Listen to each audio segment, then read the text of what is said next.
something you can't fix. If you can't fix what's broken, you'll go insane. It's Jay and Adam. It's Preview. It's Preview's Fix It with Adam and Jay. Hey, peaches! Welcome to Fix It. We're friends. Don't let friends fix pop culture alone. I'm Adam. And I'm Jay. And you're our listener. Well, hey there, listeners. Ho there, listeners. Enjoy the pennant stare, listeners. Yeah, man. You know what you did. Yeah. You know what you did. Everyone in Vlasteria must list everything that they did. It goes on a scroll, and we ceremoniously burn it. It's on the Vlasterian holiday. You know what you did day. Welcome to Fix It. I'm Jay. That's Adam. You may know us from the wildly popular YouTube channel Previewed, where we react, review, riff to all sorts of nerdy pop culture stuff. But this is our podcast Fix It, where every week Adam and I take a piece of pop culture that maybe missed the mark, maybe didn't quite get there, maybe just couldn't burn hot enough, and we fix it. And today we are going to be fixing 2007's abject train wreck Oh, wow. of a Marvel cinematic feature, Ghost Rider. Oh, this movie came out 1 year before Iron Man. Yes. Yes. Yes. And that is a fact that blew my gourd out when someone pointed out in the Discord watch along. Yeah. Yeah. And I think it's actually telling that this came out 1 year before Iron Man and speaks to how revolutionary Iron Man was as a property, in that I feel like this movie is one of the most egregious comic book movies ever made. Really? This has every aspect of what can go wrong in a comic book movie. Wow. And like this movie is like the scourge that this movie is the scourge that Iron Man needed to purge. Okay. And I didn't mean to rhyme there, but I did. You did. So, but yeah, we're fixing Ghost Rider today. But before I've been driving up here thinking Sure. about this movie and Yeah. just getting angrier as I can see went. the flames. Yeah. On the side of your face, just burning flames. This okay. You and I have talked about this off mic, and this is an opinion that I don't like to share publicly because I feel like I'm going to alienate a lot of people. But here we are. Welcome to the podcast. Okay. This is hard hitting journalism. Hot takes. Hot takes, baby. I don't think the movie Clue is that good, and I don't think the flames on the side of the face thing is anywhere close to as funny as a lot of people think it is. I don't think it's very funny. Gee. I think Madeline Kahn is hilarious, but I don't think that sequence is very funny. And when people like quote that to me, I go, bad bit. Did I upset you? No, I mean, you've been wrong in front of me before. It happens a lot. But you've never been quite as wrong as you are right now. I think it's a fine movie. I don't think it's You as are- good as people build it up to be. When was the last time you watched Clue? You don't have to watch it all the time because it's so seminal. It It burns into your brain of like, Clue is a fine movie. wow. It is. I truly. I'm usurping the macaws and sending them after you, dude. I know. Hey, Listeria, get them. I know. I really don't try to Jump like, in those comments. Let Jay know, you know. how absolutely wrong he is about Like I tell this. I make jokes about how Buffy's overrated on the channel. Sure. But like I can see, but like when like Kimberly and I rewatched Clue last year, and I was like, Kimberly was like, yeah, I remember this being better, and I was like, yeah, I know. Is it not your type of humor? You think that the flames on the side of your face thing is funny? Yeah. I don't think it lands. I don't think she achieves what she's going for. Doesn't make any sense. Wow. Yeah. And I'm pretty comic literate. I laugh at a lot of stuff. You do? But it just doesn't. I just don't get it. Wow. Okay. I also for a long time I was an audition reader for a couple of casting companies. Sure. And I was an audition reader for a stage production of the movie Clue, like a new Oh, wow. a new screenplay of the movie version. Yes. Or a stage play of the movie version. I'm with you. And I had to see so many people do it. and really try to nail it and try to take new takes on it. It was never funny a single time to me. Yeah, I don't get it. Okay. Yeah. Sorry, dude. Cool. Yeah. I think people... Look, thanks for the engagement, for all the people lighting me up in the comments. We really Please appreciate light him up in the comments. Really appreciate it. I would never tell Amanda that because I know how much she adores the movie. She loves that movie. I know, I get it. And I understand people love it. And that's why I try to keep my mouth shut when people talk about it. Because I think it's really mid. Anyways, we're moving on to our favorite segment of the show. Clue is mid. Clue is mid. Did not wake up this morning thinking I'd hear Clue that. is real mid. Sorry, everybody. So sorry. There are some funny moments. Wow. When was the last time you really watched it? It's been a little while. You didn't answer the question. I don't know. It's been a little while. Okay. We're moving on to our next segment. Everyone's absolute favorite segment of the show, where Adam and I deepen the fellowship of our partnership and deepen Trying to bridge this gap you just formed. Yeah, I know. Yeah, we're gonna have to. We're healing the wound I just gave him. And everyone's favorite segment, Roll for Convo. Our producer Brian has given us 20 topics of conversation, and I'm gonna roll a 20-sided die, and we're gonna figure out what we are going to talk about. I don't know why I'm talking with this cadence. I started this cadence and then forgot how many words I had to say and realized that the rhythm was all wrong. You keep coming up with new words to say. I know, man. Here we go. Roll for Convo. It's a gentleman's 17. Ooh, it's a good roll. Off the backboard there, too. All right. 17. Who is your spirit Fellowship of the Ring member? Not who you think you are or would want to be, but who matches your overall aura. Oh, I already know mine. Mine's easy. Mine's the easiest. It is. Mine's the easiest. Mine's the easiest. I'm fascinated as to where you're going to go with this. Sure. I'm also wondering that as well. So we should talk about you first. Stall for time, please. I don't know. Dude, Samwise Gamgee. You're Sam. Yeah. Aggressively. Yeah, Sam. Man. I love lambus bread. Yum, yum. Get it in me. Potatoes. Come on. I love them. Yeah. But also, I'm going to be the one that makes sure that you drop that ring in there. Hell or high water. Oh, yeah. Yeah. We didn't come all this way for you to just not do it now. Yeah, I'm the heart of the organization. I'm keenly aware of that. Like, Jay Schmidt as a vibe and as an energy is the personality hire.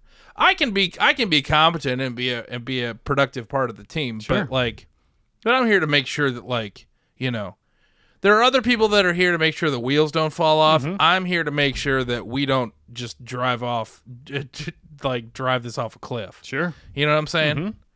I feel like I'm very good at giving the why to people. Mm-hmm. Again, that's why I would be really good at starting a cult. I feel like I'd be really good at it. I could use my you guys are all very lucky that I use my Gamgee powers for good. You know what I'm saying? Yes. Yeah, dude. Also, it was and after the adventure, I'm gonna go just chill out in the Shire and have a couple of kids and just enjoy my life. Yeah. I don't need to let the adventure define me, Oh, interesting. Yeah. That's one thing I always liked about Sam, is that he just is like, yeah, I got married, had a couple kids, and just enjoying my life, dude. We saved the universe. Why do we got to do more? Well, we're good. Yeah, we're good. I did my part. We Gucci, baby. Let's get drunk. Yeah. I mean, hobbits, I think more get high. I think that's kind of their thing. They do drink a lot, though. Yeah, I mean, they do a lot of stuff. It's the Shire, man. They do. It's just, it's smooth vibrations. You know what I'm saying? Smoking, drinking, baby, microdosing. Just taking the edge off, man. Having a grand old time. They do have a grand old Sometimes time. a wizard shows up, but that's all. It's all yeah, good. it's just fine. They do. Yeah, dude. Get out of here, Tom Bombadil. You rascal. Tom Bombadil sucks. Yeah, that guy sucks. I know he's probably one of the most powerful characters in the entire universe, but he sucks. Yeah, but you know what his worst crime? He was killing all those hobbits mellows, you know what I'm saying? He was harsh in the vibe. He was harsh in the vibe. Tom Bombadil, just the vibe harsher. Come get out of here, man. You're killing my buzz, dude. We're just here. Yeah. What are any hobbits' jobs? It looks like they all just like chilling out is kind of their whole thing. Yeah. I like it. I like the whole situation. Sure. Yeah, man. What was Frodo's job? Mm-hmm. What was Bilbo's job? Mm-hmm. Chilling. They mentioned a couple people had farms. Somebody clearly Yeah, runs, they farm. I mean, they can someone do clearly stuff. runs the but again, the bar. But again, I think it speaks some to the entire. I think it beer speaks to making. the whole vibe of the Shire is that no one's defined by their job, man. Everyone's just like, oh man, that's Edgar. Edgar can chug a mead faster than anybody in this town. Ah, cool. What else does he do? Why does that matter? He's an accountant. Who cares? Yeah. Yeah. Huh. Yeah, dude. I'm totally Samwise. You are very much. Yeah, Samwise. I'm a Blue Lantern, homie. I know. I know. It comes out. It doesn't. I feel like my light on that is shining a little bit dimmer than it normally is. You're losing hope. I've been getting mad a lot. Have you? Yeah, Feeling the pull of the red I've ring? been quick to frustrate and quick to anger, and I've been kind of sharp. And I don't like that. Uh-oh. Yeah, it's kind of weird. It's like not. Yeah, like when I was mailing 1099s at the post office, like the guy was like kind of being snippy with me about it. Yeah, and also at the post office, they just are like, well, you got to do it this way, and they talk to you like you're supposed to know, and I'm like, dude, I don't work here. That's why Amanda hates going to the post office. Dude, I don't work here. Yeah. I don't work here. We don't know. You're supposed to help me. Rules. Yeah. You're supposed to help me. You work here. You get a pension. You should be a lot nicer. Like, you know what I'm saying? Like, if you get a pension, you should be a lot nicer. If you're getting a pension, I feel like you should be friendlier. Oh, okay. You know what I'm saying? I do know. You know, like, what are you worried about? It's just mail. I need help. Help me. Help me. But here's the thing. And it's not I'm not disparaging all postal workers. No, of course not. And this guy wasn't being that bad. No. That's what was frustrating me is that I was getting really quick to frustrate and kind of being snippy about it. And I was like, this isn't me. This isn't who I am. No. I'm usually the nice guy in these circumstances. Why am I being like this? It's weird. So I'm trying to get my Blue Lantern light. Trying to get your light shine Yeah. bright. Yeah. I'm trying to get that to shine a little brighter, but it's been, I don't know. It's kind of weird. Have I stalled sufficiently enough for you to decide Well, here's your the answer? thing. I feel like I'm going to need some outside input. Because, Adam, I can keep talking. I am aware. You did that whole cadence bit a couple minutes ago. Like, you were just keep coming up with words to say in the cadence. Yeah, man. It's fun. So, the type A personality that you put the task in front of me, I'm going to do everything I can to finish the task. Yeah. So, who am I?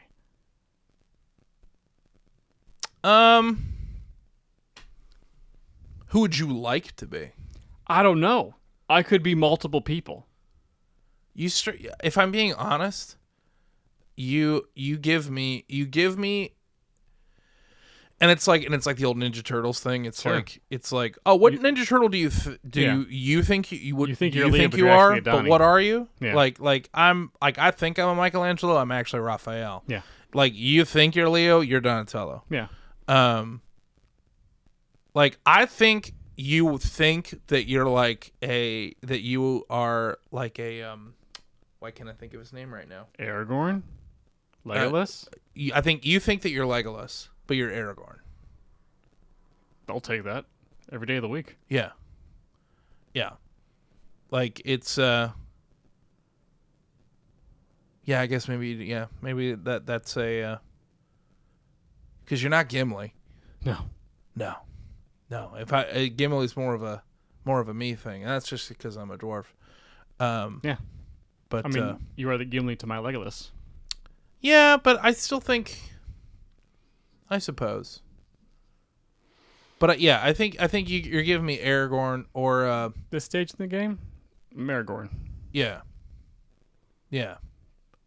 Oh, But- we gotta get this ring to Isengard? Yep. Yeah. Let's go. Follow me. I've been, hunting in these woods, for 50 years, making it work, getting it done. Yeah. Process. Vengeance. Yeah. Maybe not so much vengeance, but, but laying down the law, justice. He's a hunter. Sure. Is that a term? Is that like he hunts animals? I think he was hunting bad guys. Oh, I see what you're saying, like a bounty hunter. Yeah. Oh, I think, I wasn't think it? so, something like that. Yeah, he was like, That is a vibe. he was a ranger. He was a ranger. He's a ranger. There we go. Yeah, you're thinking in World of Warcraft classes. I was. Were you really? Yeah. Oh, cool. I said that flippantly, but I actually landed on it. That's cool. Mm-hmm. Oh man. Yeah. No, yeah, Aragorn was a ranger. So, but yeah, Who? getting stuff done. Yeah. Are you a big Lord of the Rings person?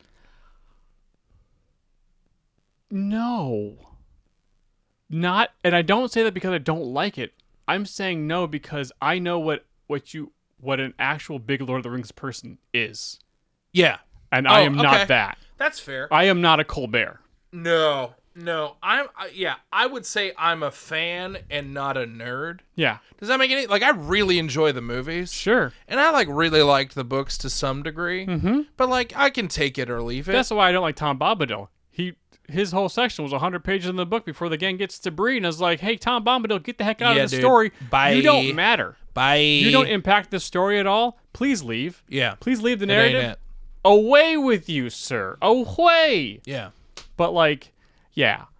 There's also a giant section of Ready Player 2 where they are in like a what's the prequel book of all the Silmarillion lore of all the stuff, and I was like, yeah, man, no, I don't. I can't. This is not. I love rich world building, but Yeah. there is a line for me where it's like the Silmarillion. It feels like you're reading the Bible, and not in a good way. You know what I'm saying? Like it's like, oh, this feels like I'm reading numbers. Like, I appreciate that this is all very interesting. Yeah, you figured, there's a From lot of cool an lore, archaeological perspective. Fascinating. But as a reader, wowzers, bowsers. I am a snoozin'. Can we have it? And I think that's kind of, and that's like the Rings of Power show is like kind of hard to like hop in because it's like I appreciate how seriously thousands it takes of years itself. before all the stuff that we've seen happens, and it's just like I don't even. There's only 2 characters here that I'm 3. I guess 3 technically with Sauron. But it's like, hey, there's only 2 characters here I know. Yeah, Technically, Yeah. kind of know, but apparently I don't know. And proto hobbits. yeah, I'm kind of confused, guys. yeah. It's a little confusing. Because in most fantasy books, most of the time, it's the event that happened in the past, no matter how long ago it happened, is like happening, or it's like the cycle's repeating right now in the present. And it wasn't exactly doing that in Lord of the Rings. Oh yeah, that makes sense. They weren't trying to uncover the past to figure out the special thing they needed to do to solve today's problem. Which a lot of things, like a lot of times... It feels like history. It feels like a history class, kind of. Because, like, Wheel of Time, they're trying to figure out, like, what happened 3,000 years ago with the last iteration of the wheel, with all the stuff happened and all the Forsaken were trapped and, like, and the bad guy was defeated. Like, how did they do that? Yeah. Which impacts how all the factions are set up right now. And like they do, as they figure it out, they're able to solve some of the problems they have and able to come together to beat the bad guy. But they're actively trying to solve the past. No one's actively trying to solve the past in the Lord of the Rings. They're just trying to get, the MacGuffin from point A to point B. Huh. Yeah, I hadn't thought about it like that. Yeah. Like Harry Potter. What the heck happened? When Harry was born? What were the sequence of events that that caused all this stuff to happen for him to be a Horcrux? And we get just enough. And we get just enough, and as we unravel the mystery. But if you gave me a show about all that stuff, I'd be like, I don't care. Right, because that's not as compelling as them trying to figure it out and then apply the things they learned to stop the bad guy now. Well, it's like it's like the structure, like the play should be written about the day the thing happens. Yeah. Like, and sometimes it's like, sometimes I feel like Rings of Power kind of coasts on the interesting world that they have. Because they're kind of leading up to, the rings being doled out. And they're like, and they know people really care about it, and that's great and all, but I'm like, man, we just, I don't know, man. Yeah. I don't know. But yeah, I think you're Aragorn, I think. Shucks. The lost king of men. Womp womp. Yeah. Because I don't think it's a perfect fit. No, it's not. But I don't think there is a perfect fit. I don't think there. No, you are perfectly Sam. Yeah. I know that. I am mostly Aragorn. Yeah. With some. With you're Aragorn with a Legolas moon.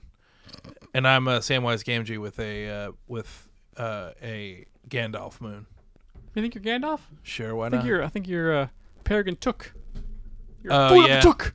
Yeah. I don't know, man. I got some Gandalf in me. I'm wise. You don't even know. I got tricks up my sleeve. Yeah, you know how every time we leave each other's presents, I tell you to fly, you fool? You know? I didn't. The door All usually right. closes before you All say right. that. All right. That was You can stupid. just keep talking. I'm just gonna. You need any more stall? Can I stall for you anymore? Or?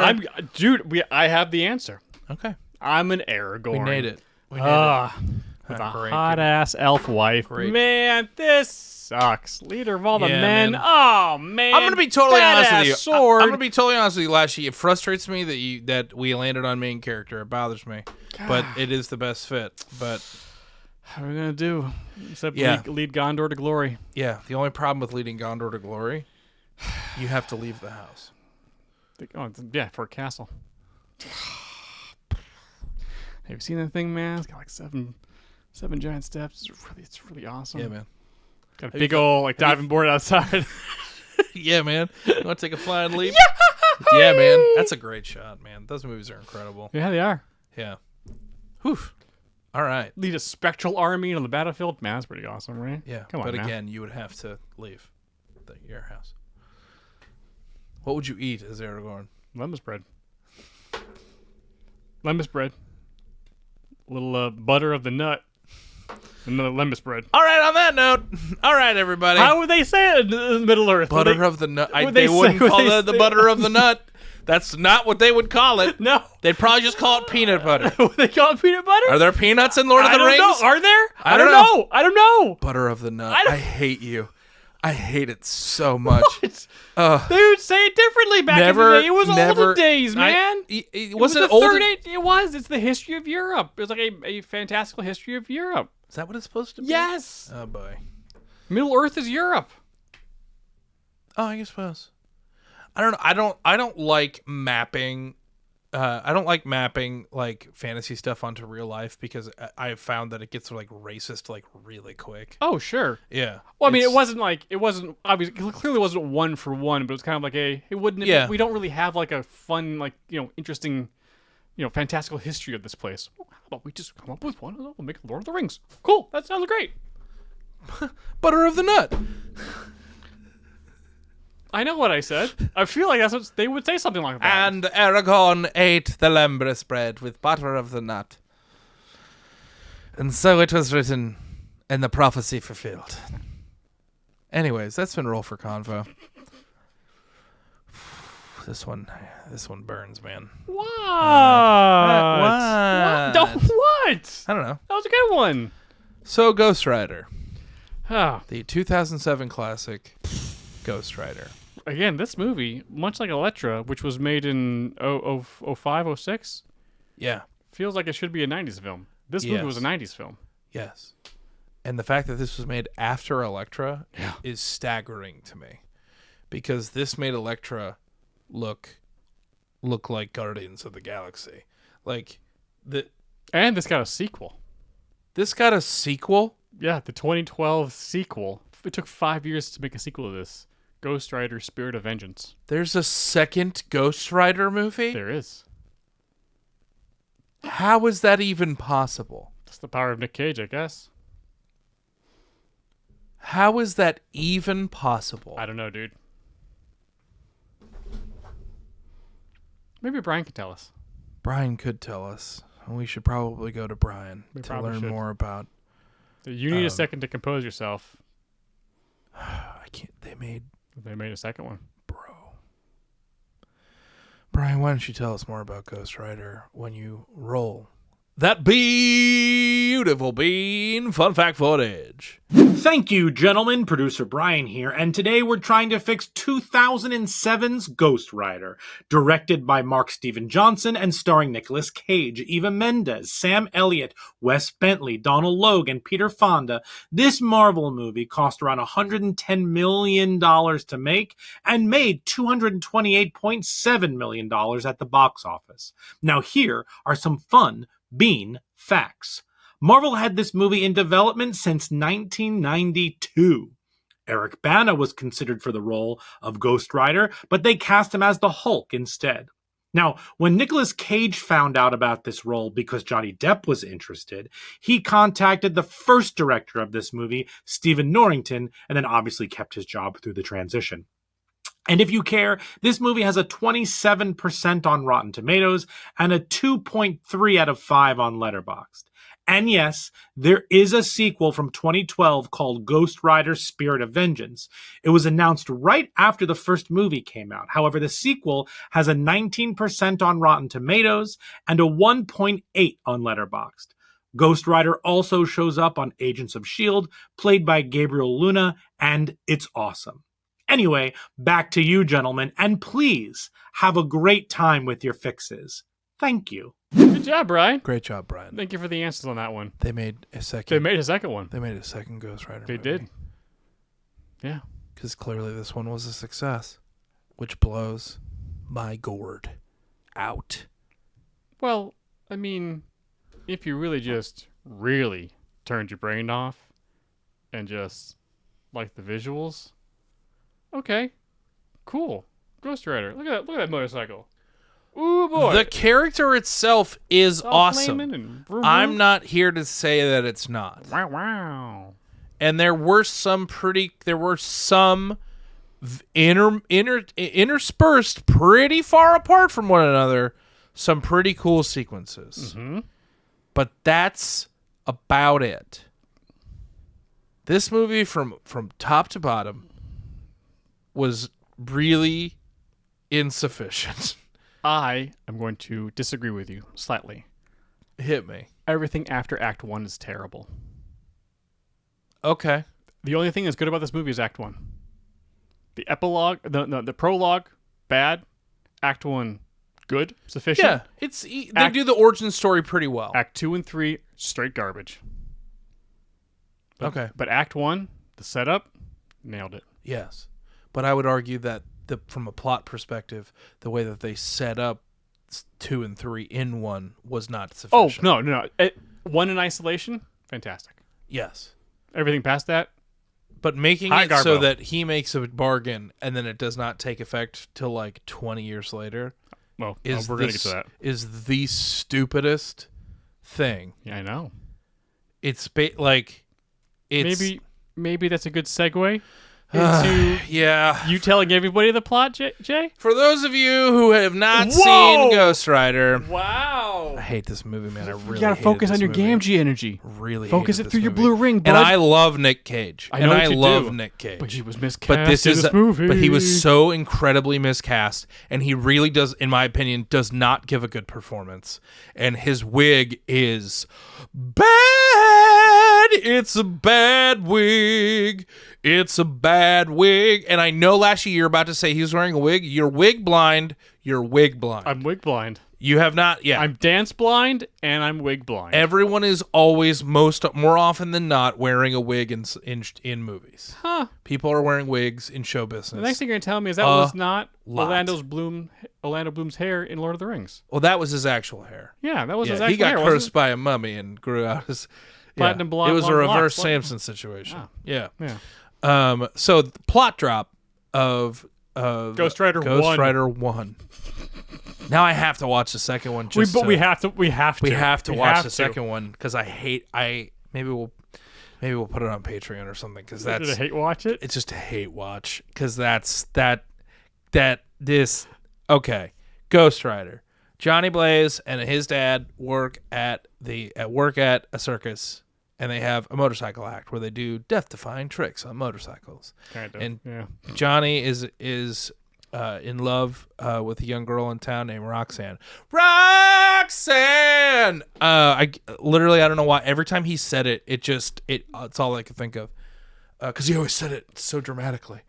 I love Nick Cage. Oh God. Say come on for Hugga. Okay. All right. There is his dad is diagnosed with lung cancer and has been hiding it from his son, but his son has kind of already. It's a very poorly kept secret. Yeah. He decides he wants to run away with his girlfriend, and he's like, meet me here to cut in a couple of days and we'll run away together because her dad doesn't like him, blah, blah, blah, blah, blah. And when Johnny Blaze is working in the shop later that night, he is greeted by a stranger who offers him a deal for his father's health in exchange for his services later. And can I break in here real quick? I have a question for you. Please. When he is signing, or when Johnny gets presented the scroll, and he's looking at the scroll. Yeah. Johnny cuts his finger, and a drop of blood hits the signature line. Yes. Was that an accident? What do you mean? Did Johnny accidentally cut his finger when he opened it up, or did he do it on purpose? Because I read that scene as it seemed like it was an accident. I think he had every intention of signing the thing, and the devil was like, "Well, that's good enough." Yeah, he said that's good enough. And I think that very well could be the loophole that gets him out of said contract. The way that in my fix, it's you bring that up in your fix. No, I just take it in a different direction. Okay, because we're not talking about the movie. We're plot dropping. Yeah, just wanted to make sure that because I thought it was an accident. And it seemed like that we could change. It seemed like it was color the story. It was an accident, but I don't think his intentions were misconstrued. Sure. Okay. Let's put it this way: I didn't think twice about it. Oh, okay. But his dad is healed the next day. Perfectly the deal fine. goes through. And it's like, oh, awesome! And then they go do their show, and then the dad dies tragically in a motorcycle accident. And the devil's like, I tricked you. I'm actually a bad guy. You're cursed. And so Johnny, and then he informs him that he was one of his new ghostwriters. And did he? Yeah, he gives him the power and all that at the crossroads. Oh, that's when he's like driving away. That's right. He's like upset circling. He's like kind of creepy. He's kind of like, yeah. Yeah, and then that's when he drives by the tree to like wave goodbye to Roxanne. Because you know how if you're going to abandon someone and tell them you run away, you're just going to slowly drive by like a creep. Like a Luigi? You wouldn't... Yeah, that's exact. I was like, why is he showing up to do... What? Just don't go. Don't go, yeah. Don't... It's meaner to rude. go. It's rude. It's meaner to go and be like, deuces. Like, or explain like, hey...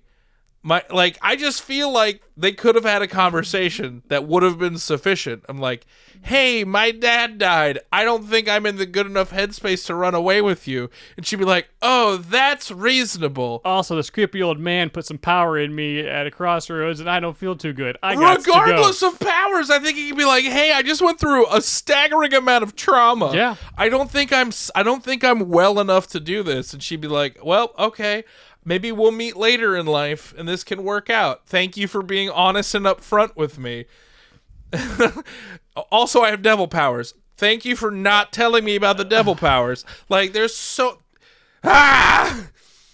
time jump. Time jump. Johnny Blaze is a professional stunt man, and he is going around town with Donald Logue, and they're just like popping off stunts, and he's like almost getting hurt, but then is lucky and is totally fine, and they're making money and being awesome, but Johnny feels like something's wrong, and eventually it comes to pass that he goes and tries to do a jump over a football field. And it ends up being helicopters, which is a buck wild sequence. But what was the most buck wild about it? I'm sorry. What does the ticket pricing look like for this kind of event? What is the show business? Do you is it like you show up, he jumps, then that's it? What I feel like there needs to be more to this, and everyone's like, the place is packed, everyone's going nuts, and I was like, you know how much it costs to rent out like a full on arena? It's nuts, man. I just feel like there should have been other stuff going on. That was the show. Now, to be fair, man jumped over it, but also, I just think jumping over helicopters, it's incredible, but if that does not go right. You're getting gibbed. Your body parts are going all over the crowd. You're getting Jamba juiced. You're getting Jamba juiced. Anyways, but Roxanne is a reporter. And he's like, oh my God, it's Roxanne. Oh my God. I gotta go talk to her. Oh my God. And then he like chases her down on a motorcycle. In the whole sequence of him trying to get her to pull over, and then him getting her to go on a date with him is maybe the most egregious part of the entire film. It's terrible. It's weapons grade bad. It's truly, and it's obvious that they are on some weird fake highway somewhere. And like he like stops in front of them, they slam on the brakes, and I'm like, well, he just killed like a bunch of people behind that van. Like, this is the highway, sir. Mm-hmm. And then you just grabbed Eva Longoria and just smooched her. Is that who that is? Eva Mendes. My bad. He just grabbed Eva Mendes and just aggressively force kissed her, and she was like, "Oh my God!" And I was like, "That ain't it." That ain't it. That's 90s rules, Jay. No, I understand. That's why this movie was made in the 90s. But this movie is made for 15-year-old boys. And so you just are teaching a whole generation of kids are like, hey, if she acts like she doesn't like her, just grab her and kiss her against her will. She'll love it. It's terrible. But the problem is that on their date night, Ghost Rider powers show up because Blackheart, who is Mephisto's son, breaks out of hell and is trying to find a MacGuffin to grant him soul powers. Bad guys are bad. The contract of San Gennaro. And he escapes hell and is trying to take over hell by getting more powerful than his dad, Mephisto. Mephisto confirmed? Mephisto is confirmed, although he never goes by Mephisto in the movie. Yeah, that's true. He goes by Mephistopheles. Does he? Yeah. I thought it was okay. Which is there's a whole component to this movie that is fascinating to me, that it made this much money because it speaks to the large structure of this movie. Whereas like with a Ghost Rider movie, you would anticipate him being in hell for a good amount of time, but they never really they don't show a lot of it because Middle America would not stand for it. That's why the Spawn movie fell apart. And the Spawn movie didn't spend any time in hell when it really should have. Anyways, Blackheart's got to get taken care of, and Mephisto's like, you gotta go stop Blackheart, and if you do, you're free. Haha, you're my Ghost Rider now. So he goes on a Ghost Rider thing. There is Blackheart catches 4 elemental demon Pokemon. Sure. Yeah, Earth, Water, Wind, and Fire. No, was one of them fire? I thought so. No, it was Earth. No, that was the first one. Was it? Thought so. No, but I thought Ghost Rider was the fire one. I thought that was the whole thing. They're all Nephilim. Anyways, doesn't matter. Cheapos. They're terrible fights. They're really bad. He's got 3 of them, and the fights are really not great. They only last like 90 There's seconds. only 3 of them. Yeah, you're right. There's only 3. It's Earth, Wind, and Water, and the fights last like 2 seconds. Anyways, he goes and stops and kills Earth guy, and Blackheart and the other guys get away because they go where they think the contract is buried in a graveyard, but the graveyard is now a train yard. Yep. And the graves have been moved to a church. But through him driving his motorcycle there and embracing his Ghost Rider powers, they find Johnny Blaze's burned out license plate there. And think like, oh, it's Johnny Blaze, which is the most buck wild leap of assumption. Like, you're telling me Johnny Blaze is a famous stunt man. His lawyer would get him out of that. So, like, this is the most circumstantial nonsense we've ever heard. It's like, well, why was his license plate there? It's like, can you drive a car there? That's how it got there. What are you talking about? You think he murdered all these people? He's Johnny Blaze. Why would you do that? Yeah. Also, he turned all these people into, anyways. So the cops are after him. They arrest Johnny Blaze, and he goes into jail, and Ghost Rider is out while he's in there and freaks out and gets out of jail. And then before that, he explained that to Roxanne that he's Ghost Rider. This This segment has been going on forever, Yeah, and I Jay, hate feel like you and I kinda hate it. lost a little bit. No, You I'm just like really getting mad the more I talk about this movie. You maybe like Sam Elliott and like ride he in and help. explains to Roxanne that he's Ghost Rider, and she doesn't really believe him, but then she believes him once she sees him driving a flaming motorcycle, or she claims to recognize him even though he's a burning skull. And the extent to which none of those cops are like, oh, burning skull for a head, that's fine. Like they're just like, shoot him. like no one's freaking out. Anybody? Not a big deal.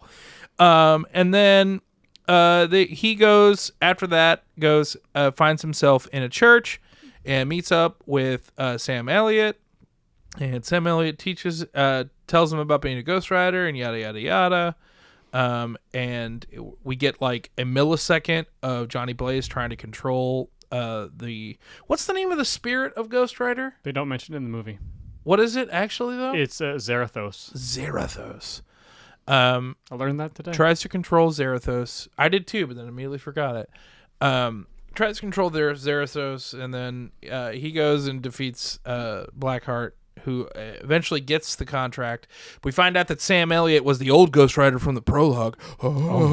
He's a cowboy. That was actually a cool sequence. That was cool, but then he just left the movie. Then he just F's off. He just left the He's movie. like, I could do it one more time. Yeah. How does that work? He doesn't help it either. He doesn't help. He just leaves the movie. It's very weird. It's very weird. Why don't you just stay a Ghost Rider right now and Help out? Help out. That'd be neat. You only get one more chance? You don't want to kick butt? You just want One final ride. All right. No? All right, cool. Blackheart absorbs all the things from the contract, however, whatever that means, and becomes Legion, I guess. But he is defeated, and then Mephisto tries to free him, but he wants to stay Ghost Rider. Because I guess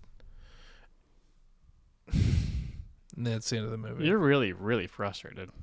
Yeah, this movie just like I was keeping it together, and I was keeping a good attitude about like having a fun time ribbing on this movie until I figured out that it got a sequel, and I'm just like so upset about it. Oh, I'm sorry. No, it's okay. It's okay. I just think like this movie like offended my sensibilities to some degree. Really? Yeah. Whoa. The structure of it.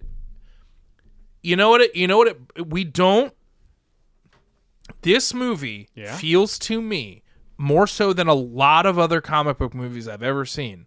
This movie feels like the people who made this movie didn't really read any of the books and didn't really know what Ghost Rider was. I feel like they saw a couple of Trapper Keepers with Ghost Rider on it and were like, that guy's cool. Neat. That should be enough, right? That should be enough. This movie right. felt like you're just lucky that we're making this movie. Mm-hmm. And so how about you get off our nuts about it? Oh, okay. Thanks, movie. I mean, they did a good job with the CG of Ghost Rider. Yes. And the motorcycle shreds, man. When he drives that thing, but then every fight sequence, it's like the fight sequences, I think him fighting the three like Nephilim, literally, I think screen time wise is less than 2 minutes. All three of them. Yeah, I'd give each actual fight.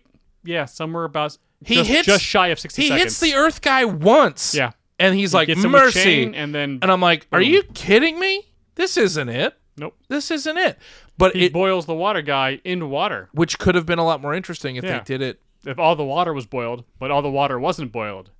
Because all the water was still there. Just the water guy got boiled. Yeah, man. It doesn't... For me, you have not works. explained to me fully what Ghost Rider is, what the actual limitations and power sets are. Yeah. You have just done a cool CG Ghost Rider and just made him do things. Yep. We don't really understand the dynamic of any of this. Nope. We don't really... There's no fidelity of, like, what's possible. Nope.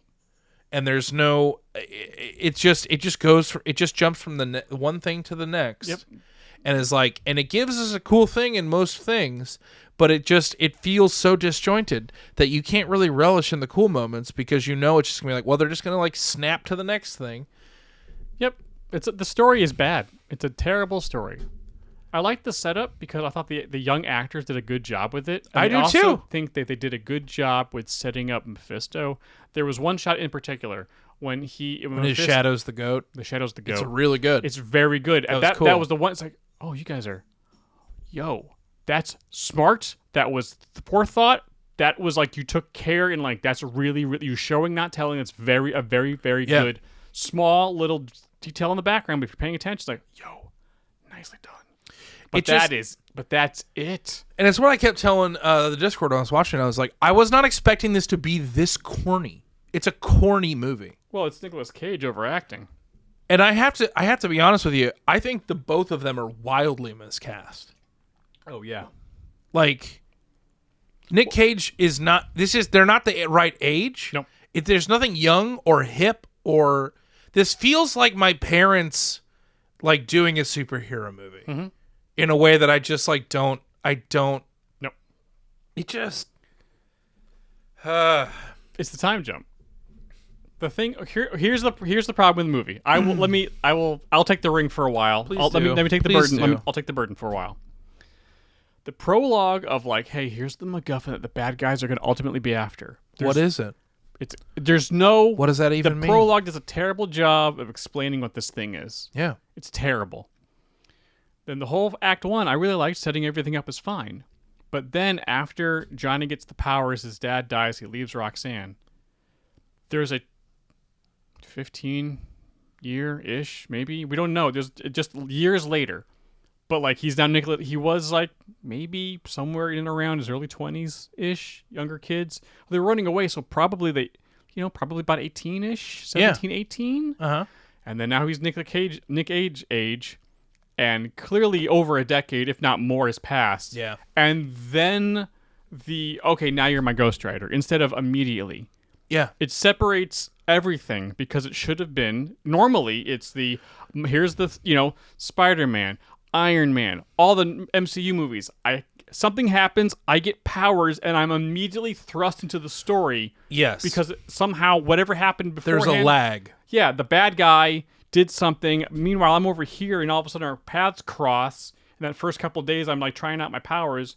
Oh boy, with great power comes great responsibility. This is over a decade. Yeah.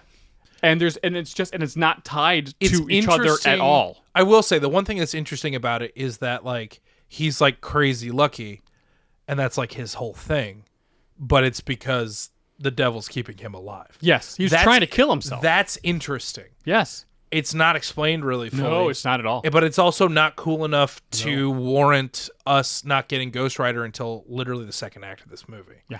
Or like then deep into the second act. Or seeing any of the like, and I think I think it's that they just, I think there is the concept of like going to hell and things like that. It's like you're gonna have a large swath of America that's just not gonna see your movie and is gonna rage against your movie. Oh well. Like, and that's the thing about these movies that I'm like, why even make this then?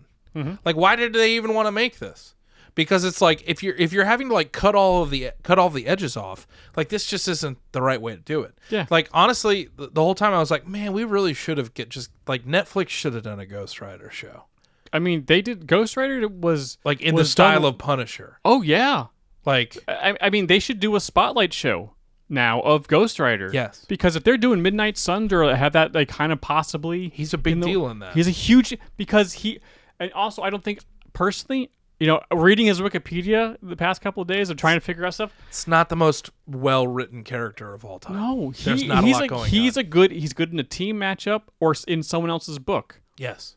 He doesn't have like a very strong pantheon of bad guys. Well, part of I like considered making my fix. So like, how will we just fit Ghost Rider into the MCU? Yeah. Like I want to kick this movie into the bay. Sure. And just forget about it. Away with you, movie. And I was like, let's just like reimagine it. Sure. And honestly, the only thing that could come up with is Ghost Rider could have been in a season of The Punisher on Netflix. That's the only place it would fit. I mean, granted, we haven't gotten the Blade movie yet. We haven't gotten any more of the Black Knight or anything like that. There's opportunities there for sure. Yeah. But we just haven't really explored that. Or I suppose if you wanted to put the Ghost Rider in Multiverse of Madness in some capacity, that also could have worked. Sure. The only character we have of the Midnight Suns right now is Werewolf by Night. By night? Yeah. I mean, Ghost Rider is an interesting character, but like his books aren't His lore is not that deep. Yeah. I mean, he's cool when he's like Cosmic Ghost Rider, or like he's in, Johnny's in charge of Mephisto's realm in hell. Like, Yeah. that stuff's cool and interesting. But like, I think the better Ghost Rider character is, I'm blanking on his name, the guy with the car who was in Agents of S.H.I.E.L.D. Oh, yeah. Like, that was like that just seems like a more modern and a better take, because the stunt driver no one cares about stunts anymore. Which is a shame. Is it though? I think so. Like, no one's driving over the Grand Canyon. No one's jumping cars. No one's jumping motorcycles. Like, I know, it sucks. It's a time. This is a thing back from Insurance, the 60s, man. No one will 70s. cover it. Yeah, and rightfully I would go, but I would also be like, wait, I paid $50 to get into the arena. We're just gonna watch him jump, and then that's it, and then we Show's gotta go. over. Okay, bye. Thanks for buying the concessions. Yeah, I think Johnny, his story, his origin, Okay. is kind of lost to time right now.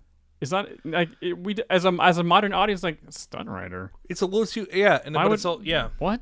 also no one there's cares not- about that kind of stuff anymore. like there. Even the aughts, like, who cares? Like, what's the lesson of Ghost Rider? Do you know what I mean? Like, what are we as an audience supposed to take away from it? Sure. Yeah. Like, there's, Because it's the thing. He's a spirit of vengeance, right? Yeah. Awesome. But, like, what does that mean? what does that mean? Because, like, the Spectre in DC, like, that's God's holy judgment coming on. Yeah. He has to have partner with a human, a recently deceased human, to go do rad cool, to do stuff. Yeah. And he always rebels against. Wait a second, there's the human viewpoint on stuff, and we should do X, Y, Z, or maybe I should go further. It's like there's that interesting dichotomy there, because Yeah. But this is like Hell's version of the spirit of vengeance. What does Yeah. that even? What does that mean? What are the rules here? Why am I doing this? Because he's almost got the same rules as Moon Knight. Yeah. During the nighttime, you're out there protecting people and reaping Is vengeance. that how it works? Is it have to be nighttime Yes. in the comic book? Yes. Oh, I hate I that. was on Wikipedia. It said when at night. That's when that's your hours of work. Oh. Sundown to And sundown. that goes to show that Ghost Rider isn't going after any white collar criminals, you know? Oh, you know what I'm saying? Nothing happening in the light of day, you know what I'm saying? Oh man, what happened to Billy? Well, he was embezzling. Oh no, and then Ghost Rider came for him. Oh, what? No. That isn't. No. Yeah, hell calculator. He was going through the numbers. Yeah, but the ghost accountant. Yeah, he's yeah. I'm a ghost CPA. That's the ghost actuary. That's who takes care of the white collar crimes. Ghost actuary. Coming this fall. That's what? During the day, he's the one that has the flaming skull during the daytime, and he's just sitting there like crunching numbers with like a burning skull and a little like green visor, And like, he's got glasses. He's got hell glasses. like a skeleton hand, like pulling the number cruncher machine. Oh man, oh that's good. I think we should probably fix this thing. Yeah, huh? we need to fix this thing. I wasn't trying to be so negative. I know, But like, man, and I love Nick Cage. I just think he's the wrong guy. He's the wrong him guy. being in this movie makes the tone discordant the whole time. Because like, is the movie trying to be serious? Is it? Because there are a couple times when he's just going absolute nannerboats crazy when Yeah. that skull's coming on. It's like, now the tone is way off. The shot comp, the music's trying to tell me this is kind of serious and crazy, and he's just like, no, he's just going. Yeah. So like, what are you trying to show me, movie? What's going on? Why is this movie? Yeah. Why movie? Yeah, I don't know. Why movie? Why movie? Why? Okay, we're gonna fix it. I'm going first. Yeah. I'm going to try to fix this movie. Okay. I'm going to try this movie. I'm going to fix this movie. I'm going to give you a revamped version of what they were trying to maybe go for. Yeah.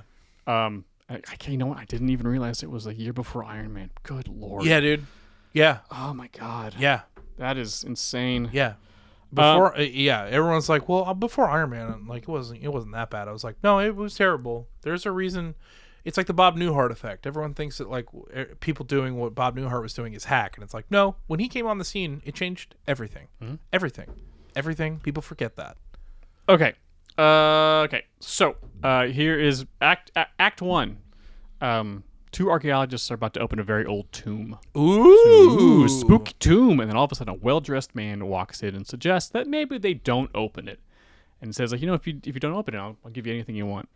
They're like, no, the thing we want is we want to open this tomb. Like, we're archaeologists. This is our whole career. This is our whole career. Yeah. This is going to make a career. And so they open it anyways. A very scary old mummy-esque type creature emerges. Like a lich. Kind of like a lich, yeah, a little bit lichy. Sure. And asks these two men where her children are. And of course, they don't know what this thing is talking about. Also, something's talking to them, so they're freaked the F out. And so this creature kills the archaeologists. The thing comes out and it regards the well-dressed man and says she'll have her revenge on him. Ooh. And as this thing leaves, the well-dressed man says, well, I'm going to need to find mine. Credits. Ghost Rider. Oh, okay. And then so now basically all the same stuff happens in Act 1 that happens in this movie, right? Johnny and his dad. And I looked at the Wikipedia. Johnny's like actual lineage is crazy, and he changes hands a few times with like adopted parents. And here, simplifying it, it's just his dad, right? It's all the same stuff. His dad is sick. But here's the main difference. Roxanne's there, like they're still in love. Everything's great. But I'm aging them up a little bit. They're in their mid-20s. Yeah. And they just want to like. Johnny realizes that he needs to move on with his life. Yeah. But with his dad's sickness or whatever, he feels like he's a little bit trapped, and he wants to provide for Roxanne, but like feels like her dad can be like, no, he's not good enough for you. Blah blah blah blah blah blah. All the same stuff. But with his dad getting sick, he's actually like trying to research, like his medicine can't do anything. So he's like, well, maybe something occult. I don't know. I like this stuff. Maybe there's something here. So Johnny, like, and I think this is his comic's origin. He tries to summon a demon to sell his soul. He's actively trying to, I'm gonna say, he's trying to. He's trying to. Mephisto shows up, tells him what's going on. I was like, I will cure you. Want your dad's cancer to be cured? I can do that for your soul. I'm just gonna owe your soul. He's like, that's fine, great, and he signs it. There's no question of an accident or whatever. Oh yeah, that because it's still like no. He signs his soul away to save his dad.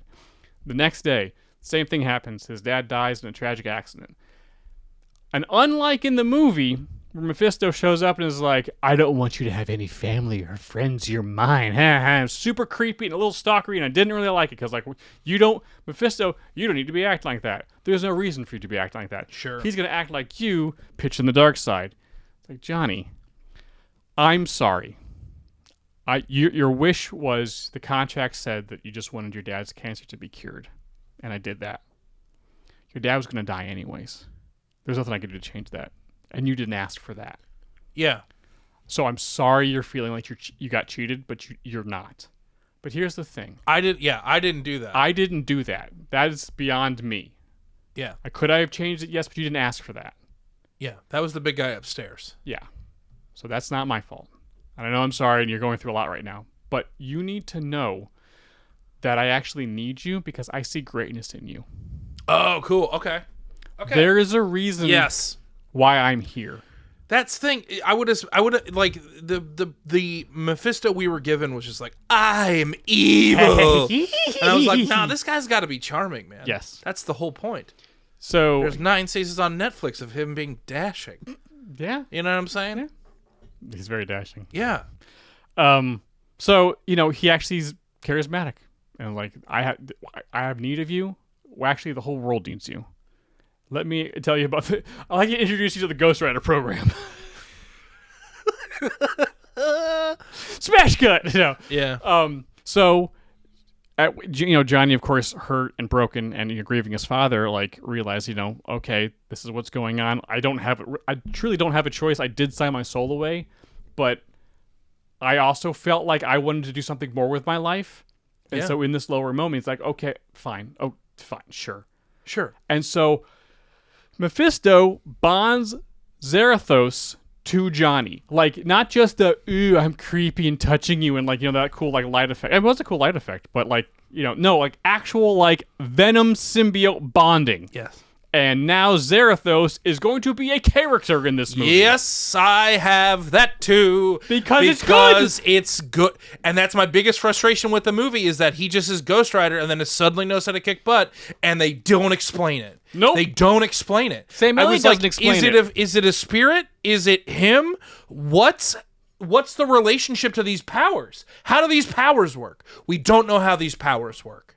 We don't know how these powers works. Like, I need to, in We order don't know how to these root for powers my work. hero, I need to know what I'm getting into here. Like, you got to give me a roadmap.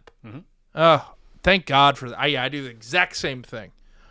So Johnny gets bonded with Zarathos, kind of like Venom. He becomes the Ghost Rider for the first time. What's your vibe of Zarathos? Like, how do you envision it in your head?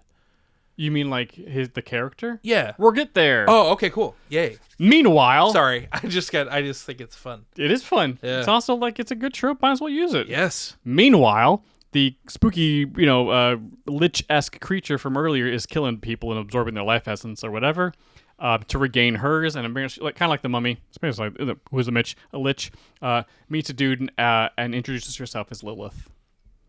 Oh. Because Ghost Rider doesn't have many bad guys, and Lilith is one of them. Yes. And which makes sense. Pulling a Diablo 4 here, okay. I mean, No, might as I well. get it. I mean, she doesn't no, I have under- many I- people to choose I from. understand. It makes understand. more sense than, the ultimate bad guy, his son, that shows up out of nowhere and then goes rah to the camera.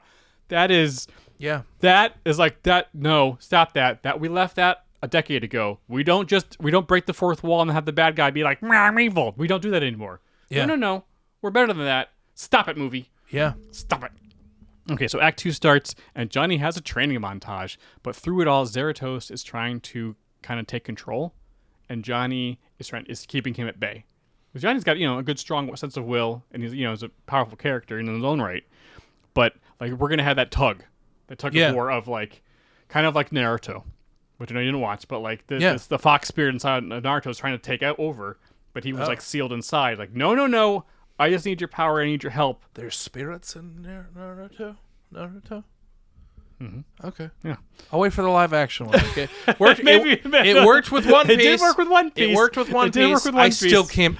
I cannot. I have like lost sleep over how that show shouldn't be good at all, and wow, it's a treat. It's really good. So training montage with Johnny figuring stuff out, changing the bike, getting change, hellfire, whatever, learning about the penance stare, all sorts of stuff, and also like talking to Zarathos, and he's like, the spirit of vengeance. Yeah. And like, he really likes vengeance, and Johnny was like, but I'm still kind of a good. I agree with you on lots of these points, but I'm also kind of a good guy. So like, where is the balance? I don't know, but I'm supposed to be in charge. Stop it! I'm in charge. Meanwhile, Lilith is reforming her family and like just making babies and stuff because that's what Lilith does. She wants to take over, and she needs an army to do that. So Johnny goes out as the rider for the first time, entry-level hero stuff, and he beats up a couple of normal street thugs, flexing his powers, like, oh, this is really cool. Flame, and then runs into one of Lilith's kids. We have a cool fight scene, like an actual fight scene. Yeah. Not like 10 seconds, not 60 seconds. An actual fight scene where we see some powers bounce back and forth. We test the limits of Johnny's powers. And it's like, okay, clearly we're not working on the same team, Zarathos. What's going on? We almost got our butts kicked. Yeah. Like, we killed that guy. That was cool. But like, what is going on? I thought you're the spirit of vengeance. So then Mephisto gives Johnny a lore dump about what's actually going on with Lilith being the mother of all the demons. And she wants she was basically like hell royalty way back in the day. Way back in the day. Basic lore dump of Lilith across all pantheons and all stories. Yes. She's the OJ. The thing was that she wanted to take over in hell. And when she stepped out of line, that's when people started attacking her and imprisoned her. And John's like, well, whose realm did she try to take over? Mephisto's like, well, it's mine. So she's after my throne. And I need you to make sure that doesn't happen. All right. So, Johnny, starts like, great, now we have the plot. Lilith's after Mephisto's throne. Johnny's got to stop her because also she's just going to run roughshod over the whole world. Bum, bum, bum. And so basically the rest of Act 2 was, them going about trying to stop that from happening. And eventually the bad guys will find out about Roxanne. Because remember, we didn't time jump. This is all happening inside of a couple weeks. Yeah. So they're going to find out about Roxanne, attack her, and Johnny just loses his mind, and Zarathos takes over and just wrecks shop on all these little kids. Just loses himself in saving Roxanne. Roxanne! again. And so Zarathos was like, great, fantastic, I'm Yeah. in charge. Here we go, the way it should be. And Johnny's like, we have like a lot of mental, mindscape fight going on, stuff like that. And Roxanne's going to help Johnny regain himself. Okay.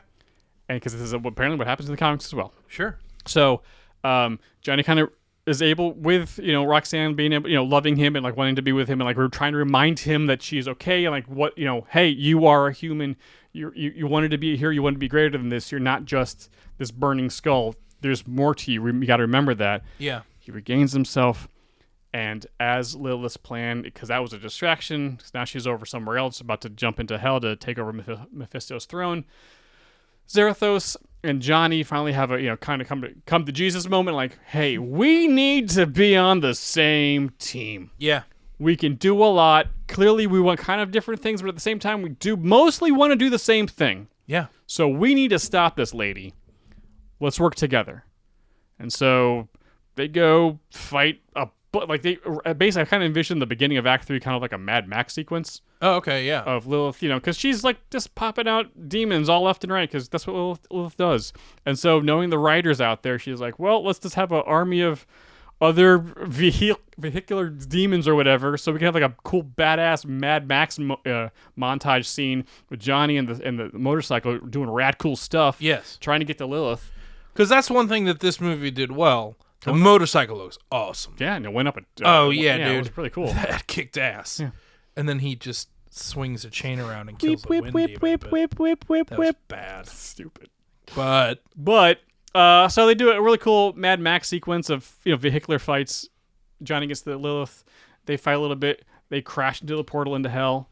So we go to hell yes. and actually see what's going on down there. yes. A little bit, because it's the first movie. Yeah. So we need to see what's going on a little bit, not too much, but the final fight is going to be in hell. Yeah.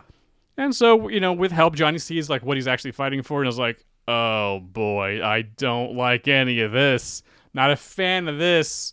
But defeats Lilith, saves Mephisto's throne. They re-imprison Lilith because why not? We need bad guys around. We don't need to kill all of them. And then the balance is maintained. Johnny chooses to stay the writer. And I was like, no, I think Zarathos and I are actually on something. And you know what? And if I want to do something good, I gave away my soul, but I want to balance this out. If I gave away my soul, I'm going to do something good with it. Yeah. So I'm going to stay the writer. I'm going to help people. Credits. Boom, boom, boom. And Mephisto's like, not, meh. He's like, okay. Yeah. That's fine. Okay, that's fine. Yeah, that's not bad. Okay, fine. Mid-credit scene. Yeah. Giant's doing his thing, busting up a couple of guys. No big deal. And all of a sudden he just gets, knocked from behind or whatever. He turns around like, whoa, somebody's in trouble. You don't knock the Ghost Rider. And he looks up and there's two people also with flaming skulls. And they go, oh, so you're the new... Oh, I'm sorry. You thought you were the only one? Oh, okay. Credits. They shouldn't have introduced another Ghost Rider in the first movie. Oh, see, I actually think it was great to introduce another Ghost Rider. They should have. They were so coy about it. Yeah, Don't be coy. it shouldn't have been coy. Don't be coy. Because we all knew from the beginning. We didn't. Yeah, it was obvious. It was like I was like, they're burying the lead here. Just have this conversation now, and then we can do some cooler stuff later because of it. Yeah. I do exactly that in my movie. You'll find out. Yeah. You either introduce it at the very beginning, you are the new one, or you introduce it at the very end of, no, this was just the opening salvo. This roll's a lot deeper. There are more of us. Now, Johnny would be different because he's actually bonded to Zarathos, and everyone else is just got normal rider powers, I guess. We would figure that out, Or they in have the their sequel. own. We can kind of do what we want. own. I mean, like, at this point, Sure. if this franchise is going to do what it wants, like, mine is, there's certain, I'll explain in a moment, but Yeah. that's great, man. Easy peasy, but everything's tied together. It's not just thing happens here, then 100 years later this happens, and then 15 years later this other thing happens. Yes. And no one looks to the camera and goes, meh, meh, I'm evil, meh, Yeah. meh.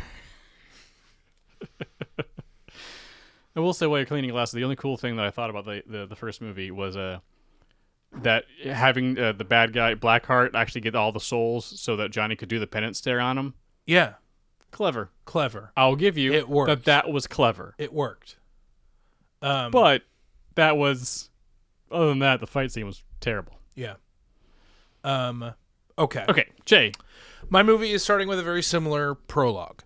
But this prologue is explaining why Mephisto needs ghostwriters.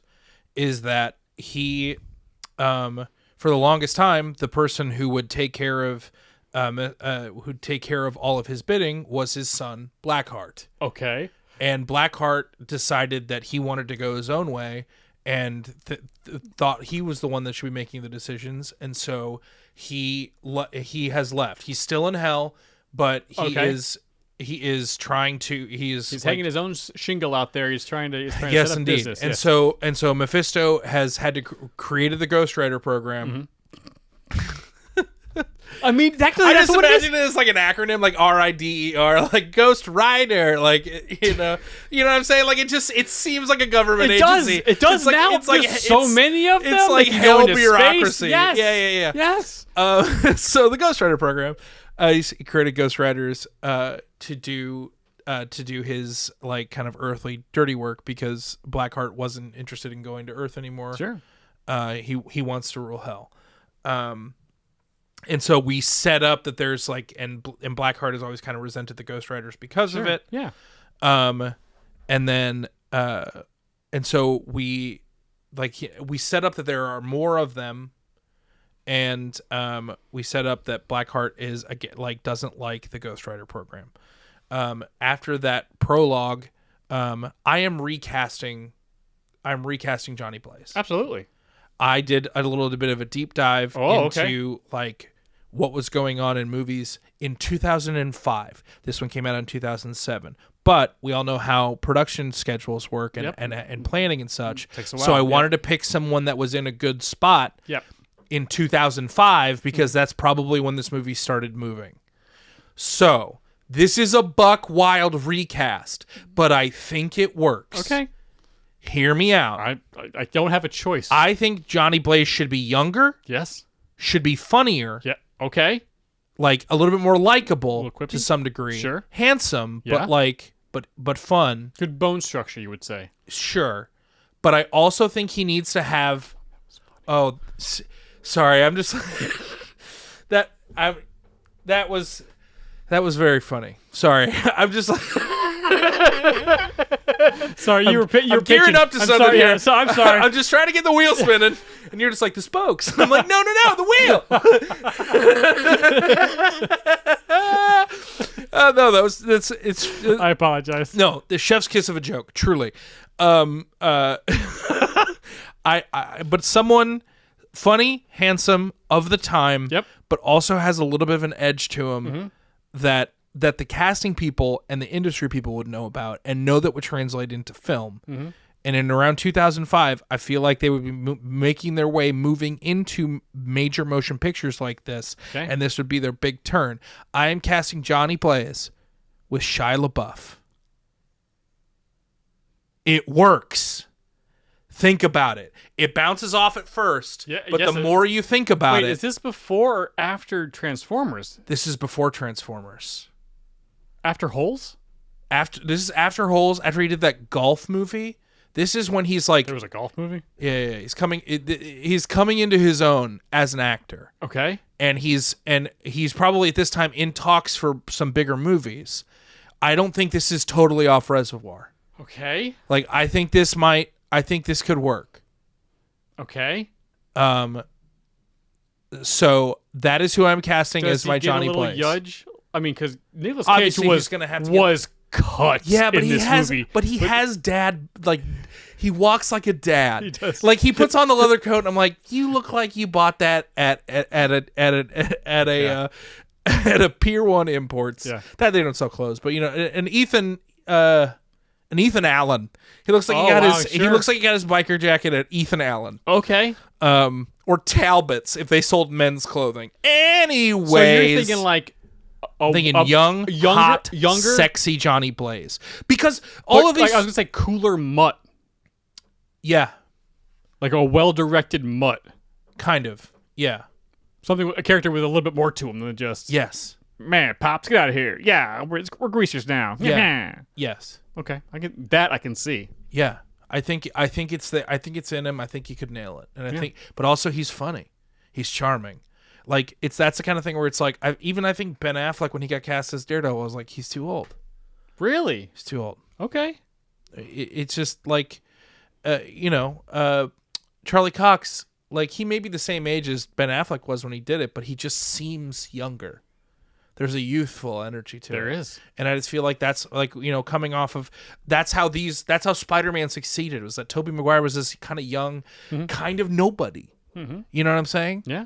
And that's where Shia is in his career at that point. Okay. He's like, people know who he is, but they'd be like, okay. So we're keeping Sam Elliott. The prologue, the main first shot of the movie, we see Sam Elliott and Johnny Blaze, aka Shia LaBeouf. They are in kind of like this like stonework kind of like esque dungeon / workshop area, and we see Johnny Blaze like clocking guards and writing things down in a notebook and timing things out, and he's like, cool, they're going on break right now, blah blah blah. He was like, I have 2 minutes and I can make it. And we see Shia LaBeouf run to a motorcycle and rev it up as himself, and we hear again, and it's is Zarathos or Xanathos? Zara. It's Zara. Zarathos. Yeah, Thos. Zarathos. Yeah, Zarathos. I always want to say Xanathos, and I don't know why. Zarathos, we hear like a fire spirit from like a very large like pauldron in their work area. Okay. Again, and I'm the voice of Zarathos, and I think this would be kind of, and they would play it a lot more deadpan and a lot more straightforward, and kind of with like an edge to it. I am getting Liam Neeson is Zarathos. Whoa! And I think that energy works. Wow! I think that energy works. Sure. And he's like, he's like, if we're gonna meet Roxanne for dinner, we've got to go. And he's like, all right. And so it's just. Wait, where are they? Keep going. I'm sorry. I have so many questions right now. The opening credits are going to be an action-packed sequence of Zarathos taking over Shia LaBeouf's body. We get the bike lighting up. This is in the first 2 minutes of the movie. We see the whole bike. We see the flaming skull. And then it's just like Ghost Rider. And then the opening credits are, and this is my favorite thing about Ghost Rider, and I don't know why it wasn't in this movie. We see Ghost Rider escaping hell on his motorcycle. He's not just leaving hell, he is getting his ass chased out of hell. Wow. Yeah, man. So we see that there's timed traps, there are demons chasing him, and he is just like making jokes the whole time. He's quipping. And Zarathos is like, but he's also like the AI in his head. He's like reminding him about certain things. He's like, well, if you get killed, we're just gonna have to get another one, and I don't want to train another one. But there's a small beat in like the tail end of this chase, in which he's like, man, he's like Roxanne's making chick tonight. It's just like heaven, and Zarathos is like, I remember heaven, and yes. He's like, I remember heaven, and Johnny's like, you miss it, don't you? And there's like a pause, and as they're like running out of thing, and you just hear like Liam Neeson. I would do anything for and yeah, dude, absolutely. It's like this movie gives you like an interesting epilogue, like an interesting prologue, and then grabs you by the balls and yanks you through this movie. Like you get a ball yanked. But Liam Neeson is just like, he's like, you miss it, don't you? And there's a pause, and Liam Neeson's like, it had its moments. And then they make their way out of hell, and I think there is. We're getting rid of the by night thing. I'm over it. It doesn't service anything. Okay. I like the idea of there's a symbiotic relationship between him and Zarathos, and like and I think the explanation is that like Zarathos like is where his soul should be. I love it. I love it. And I think we find out that he has been escaping hell as much as possible in order to visit Roxanne, the love of his life. And eventually, like they have a nice dinner, and yada yada yada, and she doesn't know anything's wrong. Oh, geez. But in this circumstance, he is caught mid-dinner and is basically dragged back to hell in the middle of the dinner, leaving her like alone and like, what just happened? But like we get through the course of their conversation that like she has no idea. Sure. And so we get a meeting between Mephisto and Johnny, having a conversation, about basically like him being punished for escaping hell again, and he goes back to the thing, and we get a conversation between him and Sam Elliott, and we know that Sam Elliott is also a Ghost Rider from Jump. Yeah. And he is basically been set up to be like the one who trains the new all of the new Ghost Riders, basically. The caretaker, as what his character is. He's like he's like the base manager for he's the drill sergeant. pretty much. Yeah. And we learned that he's relatively new at ghost riding, and that's when they're talking, and he's like, "What happened to you, boy?" Then we get our flashback. Then we get our origin story. That's when I'm keeping it pretty similar because I think it works. Mm-hmm. And I like the idea. And in mine, I like the idea that he got kind of bamboozled a little bit, and I like that. I like the idea that there's like a he's like, I went through the contract like a bunch of times down here. Like, it's ironclad. Like, this guy's really good. He knows what he's doing. But I think Lucifer is like charming about it. Like I think he's like very likable. Yeah. Like he's like, you got to stop doing this. Like, yeah, Peter, I'll save Aunt May. Yeah. I'm just gonna need your marriage. Yeah. I mean, don't you want your aunt to live? Yeah. It's basically your mom. Just got to give up the thing that everyone fucking loves about your character. It is your marriage to Mary Jane. We're allowed to swear. We can do whatever we want. We're adults we here. usually don't, but it's like, Peter, I'll turn everything normal for you. Yeah. But you gotta break up with MJ. And by the way, she'll forget about you. But but I'm Mephisto. I like to think that the meeting, Lucifer and Johnny kind of having like a fun back and forth about him escaping a bunch and him not taking this seriously and yada yada yada. I like the idea that meeting is interrupted by a visit from Blackheart, and Mephisto's like, "Hey, I haven't seen my son in I think 300 years. Would you mind terribly? I'm so sorry. Yes. Give Sam Elliott my best. He's Sam Elliott. I'm sorry, I don't remember his character name. I don't care. His name is Sam Elliott. Sam Elliott. And so he can be Ron. And I think as he's walking back, Zarathos is kind of being like, this is not good. Like, he's getting a lot of exposition about like the politics of hell as they're walking back, being like, this is not, we exist and I'm allowed to work with you because he left, and this is bad. It's like, okay. And eventually it's they go back, we get all the flashback sequence, and then we get, when we come back into media res, we get Johnny's first mission out to go get a soul. Yeah. It was like a bounty hunter. Yeah. And I think that Sam Elliott comes along and we get him in the full cowboy Ghost Rider, because that was cool as hell. It really was. Yeah, and they successfully bring a rogue demon back to hell.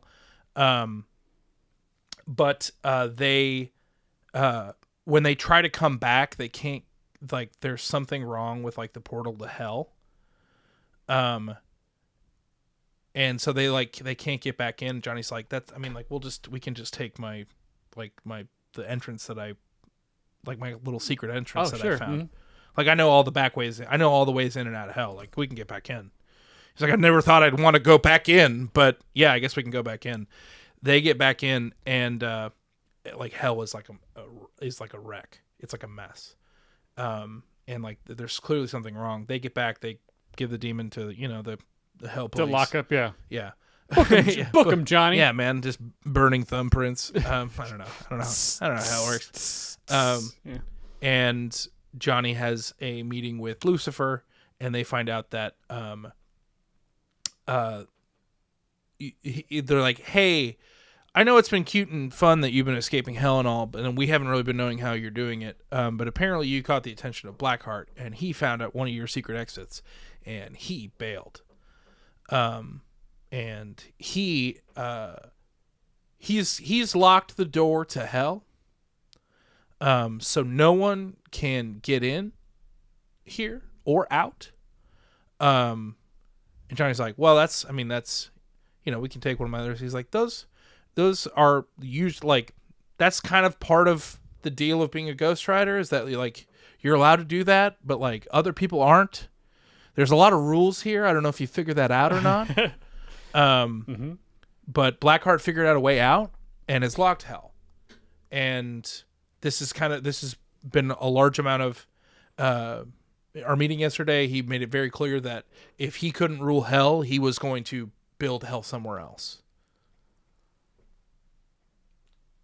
And all he has to do is there are planar demons that he can ally himself with and build hell on Earth. That makes more sense. Because I liked the idea that all the demons were were elements, and that was interesting. Yeah. And so basically Blackheart's plan is to align himself with all of the demons of like Earthrealm in order to build a new, and once he does that and he gets like a quorum with that group, it will basically like destroy Earth and make it a new hell. I just want to rule. Just give me a kingdom to rule. Yeah. Fine, I'll make my own. And so Johnny's like, I gotta go, and Sam's like, I can't follow you. Like someone has to clean up all of this stuff. Like you can do this. Like Zarathos has got you. And he's like, I don't know. Or Sam gets hurt. I don't know. Some reason why. And so Johnny goes out. He's like, before like we do this, like I gotta talk to Roxanne. She kind of like forsakes him a little bit, and it's very clearly like, you've been lying to me this whole time. Like, and he's like, I work for hell, but I promise that I'm trying to do good. I was trying to protect you. And so we get kind of a similar thing to our movie, but like it's Johnny we get aspects of like what his power set are. Is that like he basically, let's just say he goes to Houston because they're in Houston and they never say it. They just are like in some city, but it's Houston. Some southern city. He's in Houston, probably in Texas, and he is trying to get intel on where the Earth demon that Blackheart is trying to find, because we find out that he already has water and air, and he just needs this Earth spirit. And so through like working his way through, he uses his power set to work his way through kind of the crime scene in Houston, and we find out about all of his power sets and things like that. And there's some fun fights, and yeah, maybe the police get onto it, but according to everyone else, Johnny Blaze is dead. Like they don't think it's Johnny Blaze, they just think this is some like demon or something. Sure, like it's like Johnny is effectively dead. Wow. Okay. And then I'll cut through the treacle. He defeats the demons, obviously. He defeats Blackheart. Yeah. In a cool epic fight. But he doesn't kill Blackheart. He basically drags Blackheart back to hell.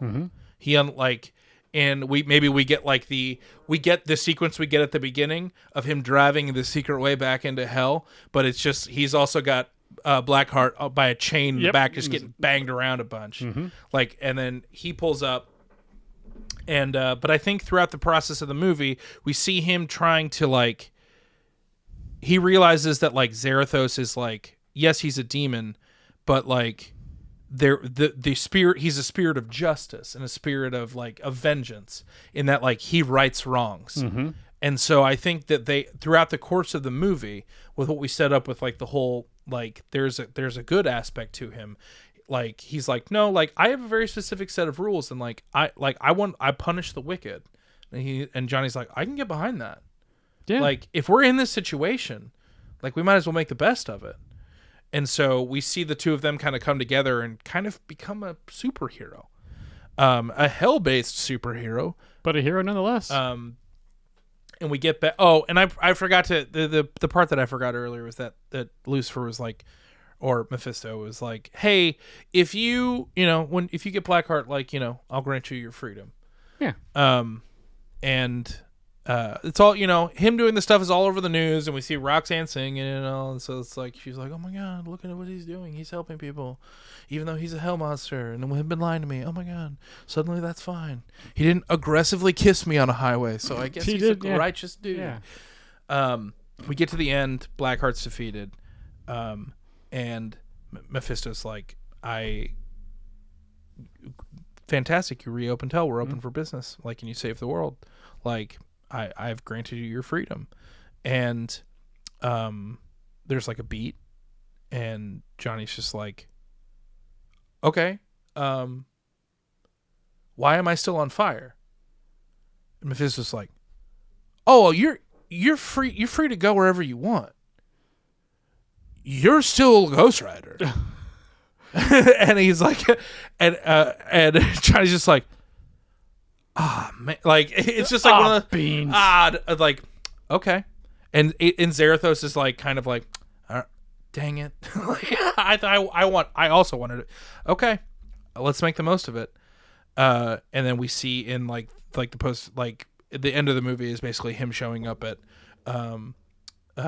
at Roxanne's store with a bunch of flowers, and I like the idea that like we see him like get up there and like get all fanced up and like try to impress her, and then he's like standing there and like the knock on the door, and then the shot pans around as she opens the door. He's standing there in the same pose, but the bouquet of flowers is actively on fire, and he's like, "Hey, I'm so sorry, but I can stick around."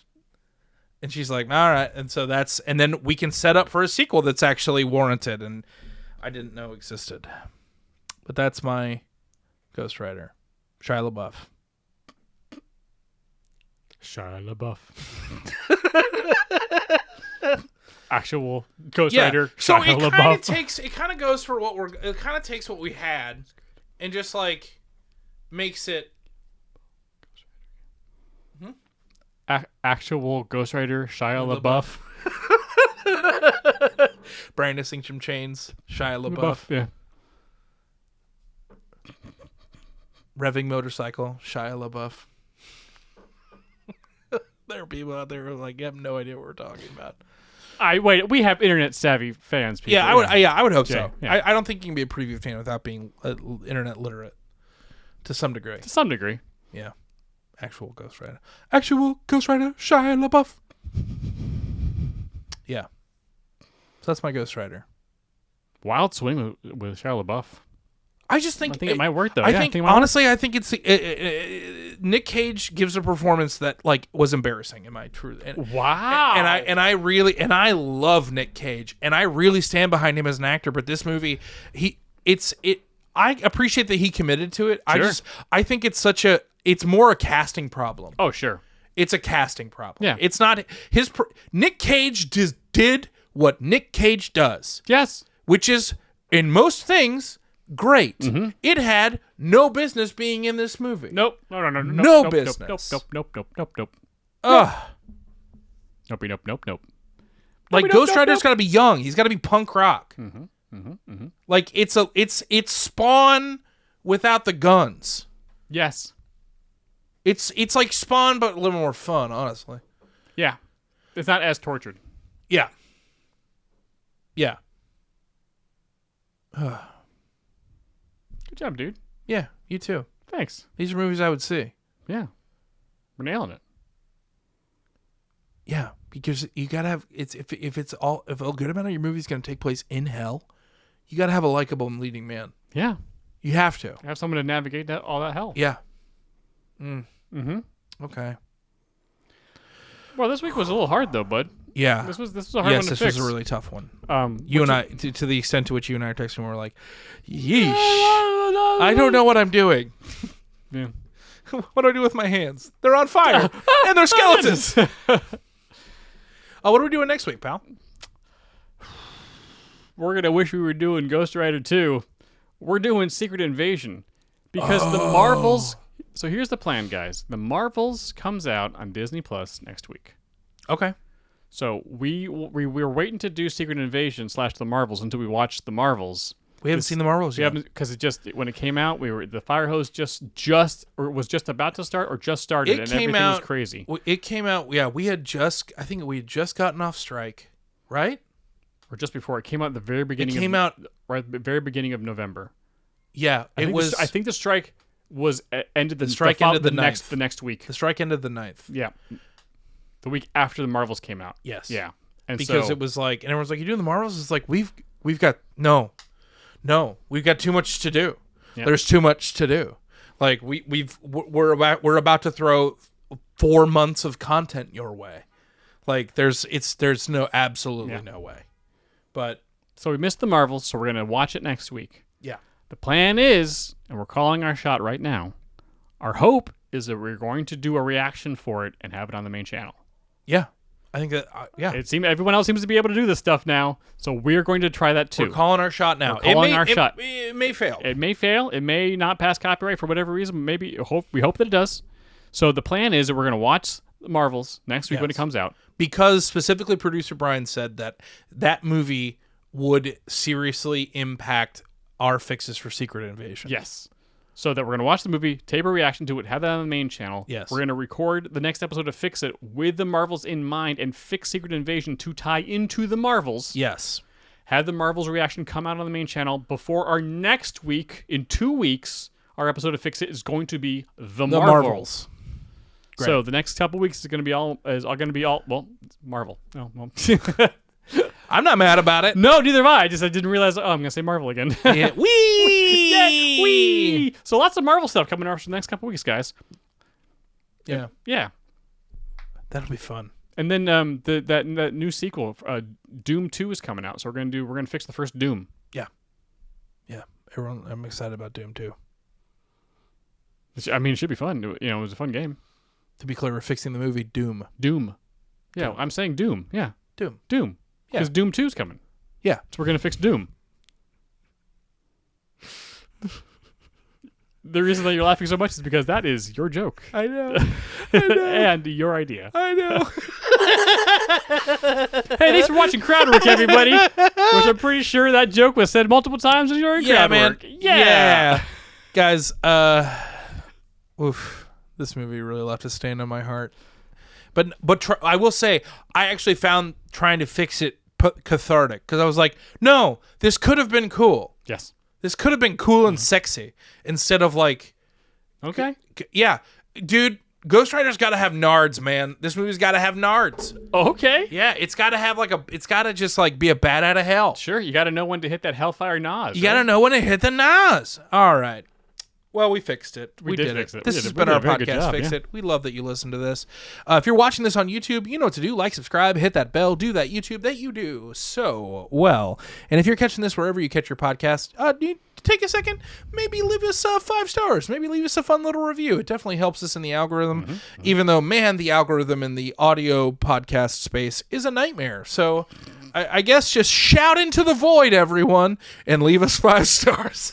Just go to your window, open it up. Go, ah! Fix it! Listen! Well, this has been Fix It, everyone. And as we end every single one of these episodes, heartbreak feels good in a place like this. I used it at the beginning, so I guess I gotta say it's the flaming chain you don't see coming. And how. We'll see you guys next week. Bye.